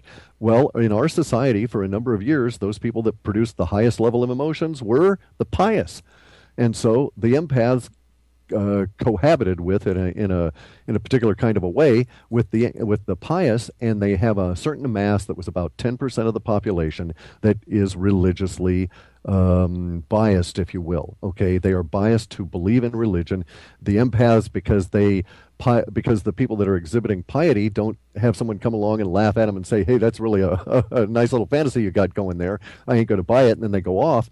The empaths are not subjected to that. The empaths see everybody else kowtowing to the pious, and they also go along with it, and we have this mindset of thou shalt not touch the third rail, which is that, God is this off-world thing that doesn't really exist. And so the empaths and the pious create the religious bent that we have that has been dominating us through the Piscean age. That is dying at the moment because I think that the Awake and Aware group, many of whom were empaths, and they're taking that next step. But for whatever reason, we've got a shift throughout the genetic components of it all, and our whole the whole structure of our society is changing.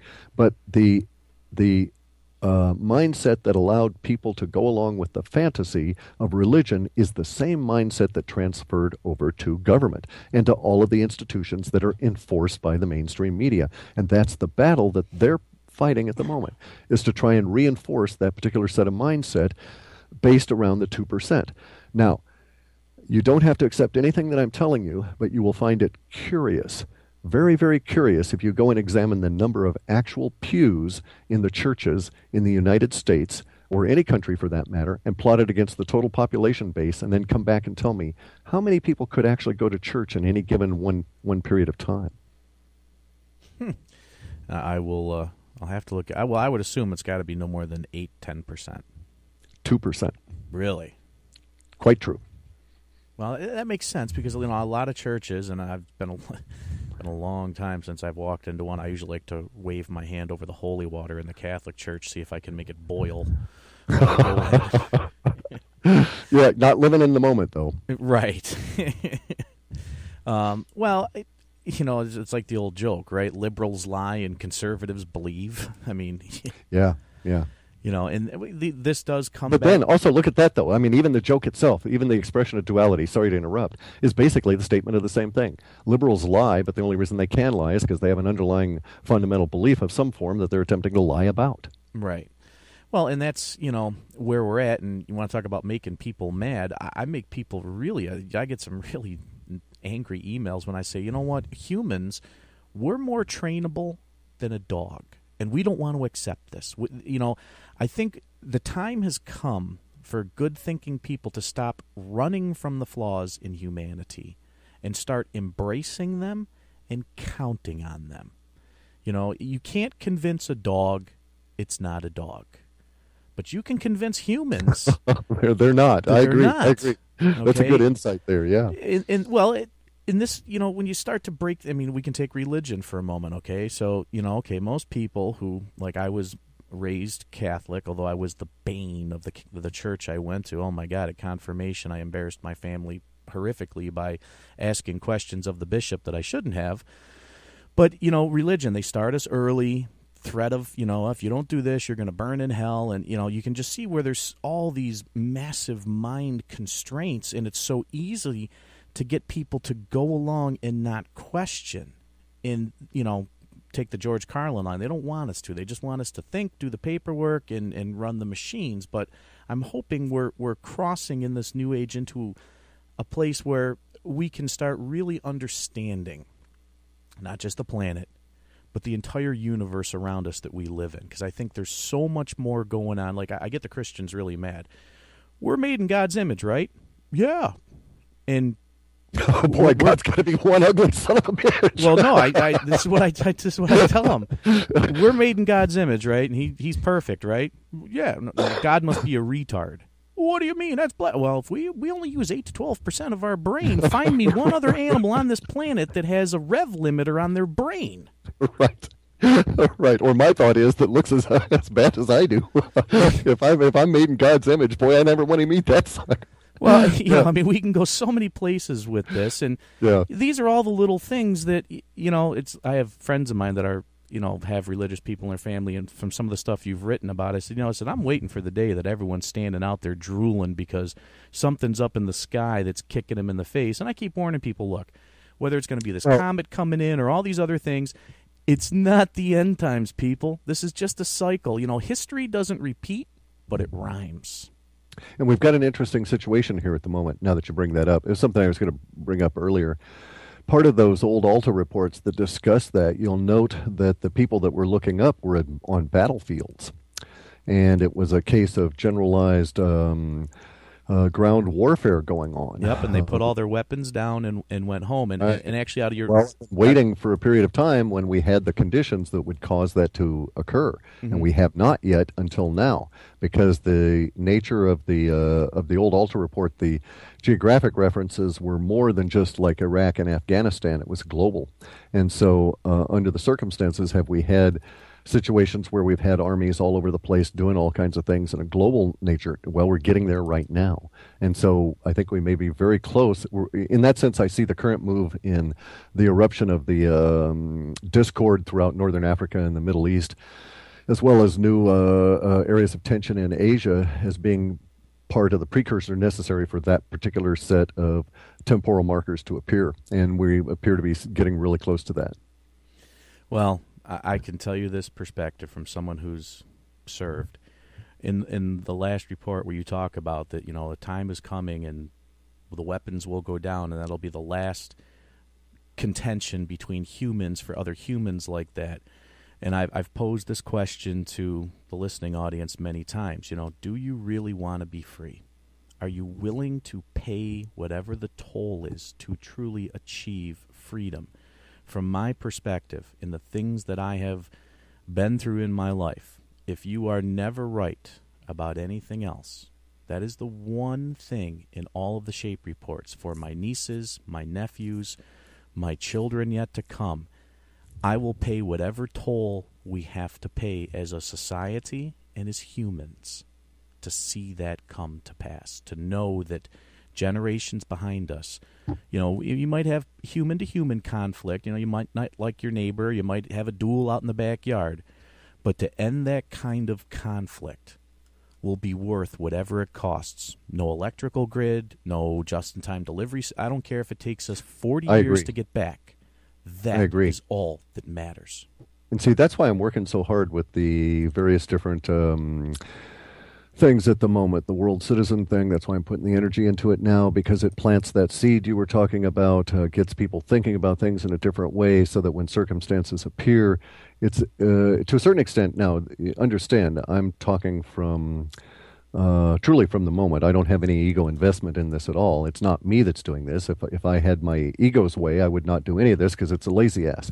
But universe moves me, and I've got to go on out and do these things, and universe wants these things discussed now, obviously, because it needs to have people hear it that will then later on take these as seeds in their consciousness and react to them when the time is appropriate. So just like the article I wrote the other day, the little essay about the alchemy arts, I'm really floored by the huge number of quirky personalities that are arising and how huge an impact they're making around the planet. At a global level, this is in itself a temporal marker, a trend line crossing that we've had, and it tells me that universe is very close to a transition period, because it wants all these quirky personalities out there laying out information that would not otherwise come out. And it is because someone needs to hear those words, and basically that's why we're talking now. That's why I'll be doing a bunch more interviews and writing a bunch more about this, is because universe is motivating me. I try and harmonize as much as I can to these trends that it puts through me, to maximize the effort, and it's truly you get rewarded by universe one way or another if you add value. Universe thinks that there's value in this world citizen idea, and the idea of a flattened. Bear in mind, when I say world citizen, this is not a hierarchy where anybody is your boss. As world citizen, you are the boss of yourself continuously, and no one can take that away from you. So it truly is unlike anything that's come before relative to the nation states. And I think we need to start thinking that now. And as you say, we'll have to pay that cost.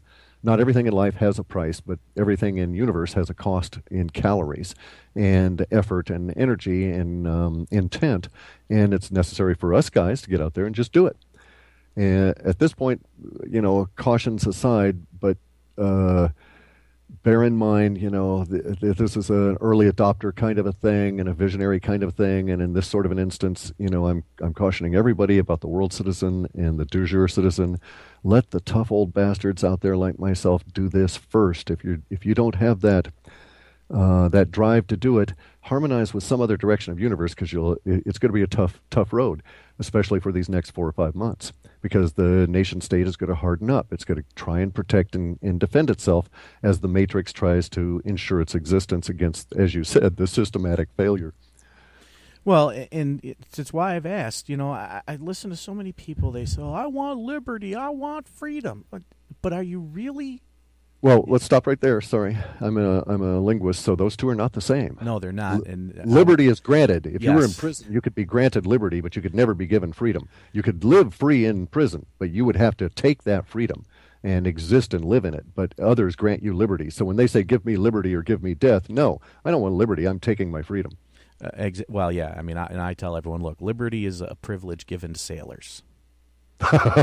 You're quite right. That's what they get. You get a weekend liberty off the ship. Okay, I agree Right. with you on that. But I think it's a fair question. And one of the things I've always tried to do with the show is, I'm not here to tell you what you want to hear. And I make a joke, but I don't deal in truth, because I believe that truth has an emotional component to it. I'd rather deal in facts. You may not like what you find, but the facts are the facts. And as the example, two Muslims, Mohammed is the messenger of God, and that is their truth. Damn the facts. Two Christians, Jesus Christ is the Son of God. Damn the facts. That is their truth. So I like to remove as much of the emotional and ego-based components as we can do. And, I may not like where this takes me, but I have to get to the root of the problem. My sister is a doctor of naturopathic medicine, and I think that her practice and the way that they approach things is how we all should approach life. You go to a normal doctor, doc, I got a headache. Well, they give you an aspirin. You go to a naturopath, you tell them you got a headache, it's going to be a 3-hour interrogation to figure out what is causing the headache. Because if you can get to the root of the problem and treat the root, the symptoms will fall away on their own. Sure, don't eat those harsh radishes on last Tuesday, right? Right, whatever the case may be. And the same with here. A lot of people want to put Band-Aids on wounds that need stitches. And this is part of the entitlement situation. It's part of the prison mindset. They've engineered that. You say a lot of people, well, if you'll note, the people that want to do that are still trapped within that mindset. It's a horrible, harsh thing to go through this awakening process, as I'm sure you'll tell everybody you ever meet. And, anybody who's halfway in it, hey, give it up, go back.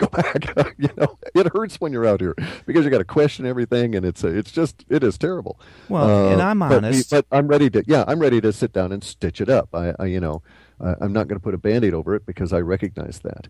Yeah, I mean, when I started this, I fell victim to the, we got to take back our government. Well, yeah, that sounds good, but as you start, just because of my military background, I was always trained to look at contingencies in the worst-case scenarios. Here's the plan, what can go wrong, figure out what you can't do and focus on what you can do. Or as a friend of mine who went to engineering school says, here are your tools, here is your problem, what's the solution? These are the parameters you have to work within. Occam's razor. Get to the simplest solution. Let's get through this. No, actually, sorry, I dispute Occam's razor as any validity at all, because it's a particular kind of a mindset that comes from academia that suggests that the first simple solution, actually, it's what leads the doctor to give you aspirin instead of examining your relationship with radish. Because okay, fair enough. It's the first simple solution is the one that is true. No, that's not true. Occam's proposition is invalid from a high level perspective. And again, if we step out of the moment or into the moment, out of our preconceptions, and we look at reality, reality is damn complicated and getting more complicated by the moment. And no solution ever proffered that was simple ever worked. Now, simple understanding and an accurate understanding should be able to be expressed simply, but a simple solution has never existed except for simple problems. We don't have simple problems anymore. And in fact, our problems as we go forward into becoming universal creatures are going to become ever so much more complex. And so we've got to leave behind the simplistic thinking that leads us to think that Occam's razor is worth anything. No, that's fair enough. I would actually agree with that. But it's from the living in the moment stuff, right? They say that half the time the average human will have his mind wander. If you're at work, you're being paid, say you were just, let's pick a number, say you were being paid $20 an hour. Well, you're in fact really only earning, you're being overpaid because half of that time, every half hour, you're going to be doing something else mentally. You're not actually going to be producing anything. And this is basically the way that humans operate. The idea that we should ever pay anybody on an hourly basis is really kind of a simplistic way of looking at how humans are best productive, as an aside. Well, but yeah, it's the difference between work and a job. Correct. But let's look at how humans themselves are and the practical nature of reality that we have to deal with. We know, for instance, that, or I suspect I've stated, and people can go and validate this, that the ego lives in the gut. The ego doesn't live in the moment. If we continually keep coming back to the moment and keep trying to practice mindfulness, we end up in a very unique state of being that many of the masters of humanity, of being a human in the past, any of those you care to name, always say live in the moment. I don't care what mythology you go to, any ascended master, non-ascended master, enlightened being that's ever been quoted is not saying, hey, drift off into the past, go off and daydream into the future. They are in fact continually referring you to come back to the moment because it is an exceptional tool. It is difficult though. So this is why people that have had the discipline enforced on them through military training, through being in prison, or through the martial arts, or being a painter or a ballerina, or any of these things where there's intense discipline, you get to the point where you actually live and think in the moment. And this is a different form of analysis that actually gets us into some really cool tools. Because you can say, no, wait a second, Occam's razor does not make sense. It's a nice platitude, but it comes from something that is not real in the moment. In the moment, reality is really complicated. And we need to deal with the complexities of this, but we also need to deal with them in a practical way. And again, I think if we just keep coming back to that in-the-moment stuff and practice tools to keep us in the moment, one thing you can do is, as a meditative exercise, learn to control your blinking. All right? It's a great martial arts training technique, and many of the guys in the Kung Fu and Aikido worlds and martial arts world will train themselves not to blink for long periods of time, because if you don't blink, then there's not that little brief period of time that someone could jab you without you seeing, that kind of a thing. Correct. But it's an incredibly good mind control tool for yourself because it keeps forcing you back to a specific point within your brain. It brings your consciousness physically to a specific point in your brain in order to control that, and you live in the now.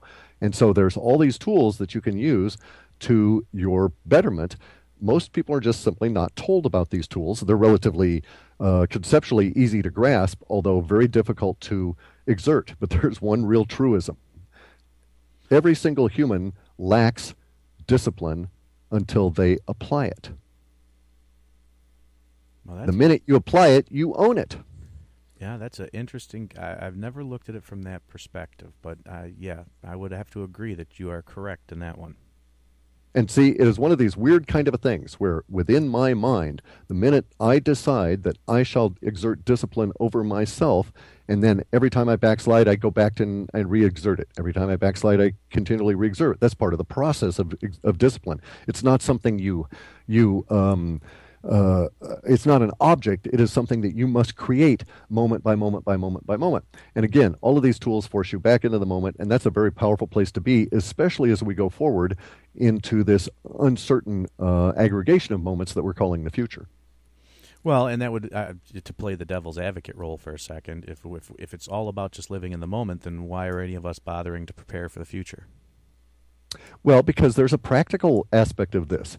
In the moment, you don't absolve yourself from a responsibility for the past or the future per se. You're not being willfully ignorant. It is not a situation of being blind to reality. And the reality is, I've got to eat in 3 hours, that kind of thing. So I need to get up and cook. The reality is my dishes get dirty. I got to do them. But it is that's actually part of being in the moment. There's a whole practice here called vipassana, which is a kind of a meditative insight thing that is a good practice for everybody to get into meditation through, because it allows you to break through a lot of your own internal insights, and then you can get on to other forms of meditation that are more physical. But the Vipassana insight, for instance, is frequently practiced by what's called householders, as I am. I'm not a guy in a monastery. I'm a person who is unfortunately on the enlightenment path, but I've got to do it from in my house. And so there's this saying that, from the outside, the householder is engaged and occupied by his tasks. And then there's a period on that within the Vipassana meditation, because that view exists only from the outside. The fact that I'm doing dishes in no way means that I'm living outside the moment and not meditating or not working on that particular part of my being. The fact that I'm sweeping or whatever is the chore. The issue being that even living in the moment, we are not denying reality, and reality is that there's a ton of need out there, and we've got to work towards that need. And the reality is that every time I accomplish one set of tasks and eliminate a need, then that need in that moment has been fulfilled, and I can go on to the next moment. So living in the moment is not a mental game. It is the reality that exists, and everything else that you do with your mind is a mental game away from the reality of the moment. You get this guy, Dr. Richard Allen Miller. He's a fellow that I've talked about here. He's got this great series of books on how to heighten your ESP and all of these kind of techniques. He, in fact, trained Navy SEALs and has intuitive techniques that he trains for the Department of Defense and these sorts of things. And if you'll note, reading through all of his material, he talks about the various different mind states that are required to have in order to get ESP to work for you, and how it's actually a weird form of hypnosis. I am here to tell you that if you are not living in the now, you are in a defined de facto state of hypnosis. Your mind is being controlled away from the moment of reality. Anybody who would dispute that there is only the now need only come and sit with me for 5 minutes, and I'll convince you that this is the case, just merely with a bit of a conversation. What exists other than the moment that we have right at this point? Now, we can postulate that reality will continue to exist in the future, and that the recording that we're making here right now between our two minds on the media of the internet will be heard by others, but we will never, ever experience that moment of them hearing it, correct? Correct. Okay, so any of our projections about how that might be interpreted or any of that are us not living in the moment between us right now and living in some abstraction of our brain thinking it can control how those people will perceive what we're saying. Correct? Correct. So everything we do relative to this example I'm citing of our recording this conversation that is not us actually discussing and interacting and exchanging emotion back and forth is not in this moment. Also correct? Yeah. Okay. Now, one stage further. Can there be war or conflict or anything other than mild disagreement between us in the moment? No. Exactly. Anybody who could attempt to force you in, and the postulate can be taken further by citing Voltaire, who was a really smart Frenchman, and he kept saying, if they can get you to believe in absurdities, they can get you to commit atrocities. So, for instance, I find it absurd that Ratzinger sits in front of the reptilian Christ statue in the Vatican. If you've ever seen that thing, it creeps you right out. And he sits there, and he proclaims things that are absurdities.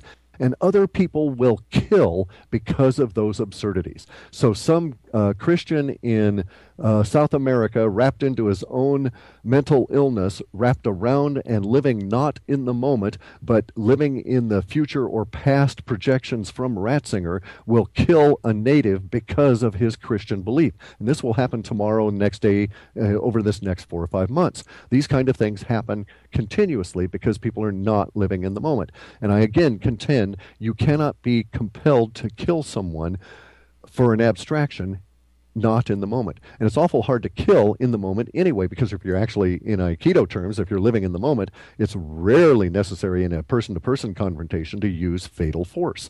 And I can get into all of that with the Aikido. Aikido is really cool. If you've never checked into it, it is truly the way of peace. And it can be grown. Let's not think it's static. It's a growing art, and we've got to start really expanding that art as we go forward. But again, the idea of the coming back to living in the moment here, all of these projections, all of our problems that are going to be coming to us in the quote future are a result of others not living in the moment and attempting to project their not living in the moment on us.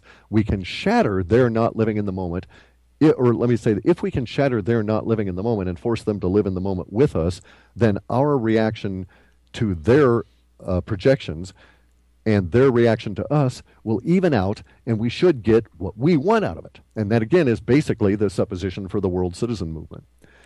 Well, and that is one of the biggest things that I spend a lot of time noodling on, which is how do we, just an example, how do you take just your average person who watches reality TV and is plugged into all, how do we get there? And one of my personal hopes is that through some of these upcoming events, and I know a lot of people hate the doom and gloom. Look, I'm a pragmatist and I'm a realist.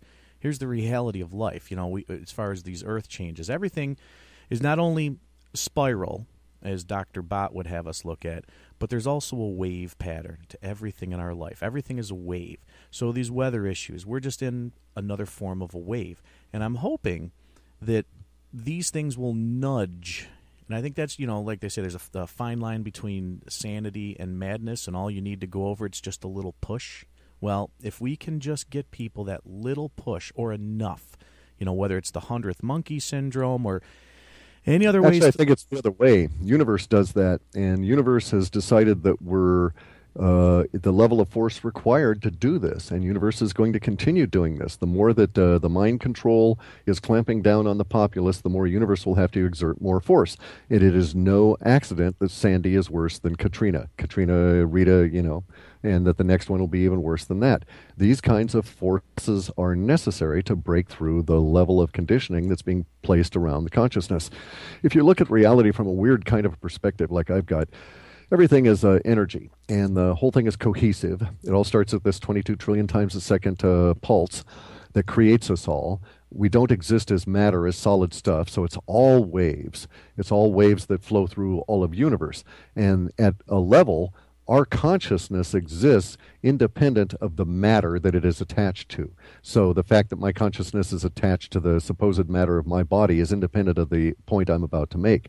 All consciousness exists independent of the matter. When the matter dies, consciousness goes off to wherever consciousness goes. And that's a debatable issue. But what is not debated is that all consciousness is consciousness. We cannot separate the consciousness difference from one human to another. A person with red skin is no more conscious or less conscious than someone with yellow skin, green skin, blue skin, black skin, white skin, green skin, whatever. It just does not matter. Consciousness exists as a ubiquitous, in my viewpoint, a measurement of universe. So all of consciousness is aware of the suppression of the consciousness that's attached to the matter on this planet by the evil, rotten bastards. And the fact that they've been suppressing the consciousness of all of these beings, and they've been very successful at it, and they've been applying more and more force to get more and more people mind controlled, means the universe has to work harder to slap the hell out of these guys. Basically, everybody who's been mind entrained to offered them the opportunity to wake up, and that's what this is universe is offering you the opportunity. You need not harmonize and take it, but it will insist that you become aware of that opportunity, as it insisted with Sandy. So how many tens of thousands of people have been awakened by the simple fact that they were abandoned by their government and they suffered, and that they are white people, and oh geez, it was terrible when the black people suffered in Louisiana, but it'll never happen to us rich white people up here in the Northeast. Oh yeah, well it does. And so now these people have had their consciousness established where they're following the same kind of diktat that we used to express to the conservatives. A Republican or a conservative is just a liberal waiting to be arrested. That's a good one. That's true, isn't it? Any conservative, any fundamentalist you've ever seen, when they run afoul of what they think is their system, and they end up inside with you, boy, look how liberal they get really damn quick. Okay, same thing is true of all these people up in the Northeast there. They had a perspective of the planet that it was not true, and universe that was not true, and universe chose to disabuse them of that perspective, or at least to provide them with the opportunity to disabuse themselves of that illusion. By my calculation, there's probably tens of thousands of individuals that pre-Sandy would have stood up and defended the paradigm, and now are in the category of uncertain. And uncertain is where we should all live. I would agree with that. So what I'm kind of taking from this is beyond, I mean, this was my own personal belief anyways in all of this, that we're coming through this weather cycle. It's going to increase. It's going to actually, I think, significantly increase. Different areas are going to be impacted differently because of this. We're all not going to face this the same. But over the next, let's see, it's probably taken us 15, 18, 20 years to get into this. We're probably coming down or coming up to the peak of the wave of this, and then we will start to see everything mellow out over time. And our data would suggest that the peak of the wave is 2014, 2015, and that the mellow period, we're really starting to feel it by 2018. There will be less of the hairs on your back that are a little bit anxious. No, I mean, for a lot, one of the biggest things, and I'm sure you know this, is criticisms of yourself and anyone who reads the tea leaves, for lack of a better term, to lump a lot of people into one boat, is everybody wants this on Tuesday at 4:27 Eastern Standard Time. A 53-foot wave is going to hit New York City and kill exactly 1.9 million people. Right. Instead of all of us learning to, roll with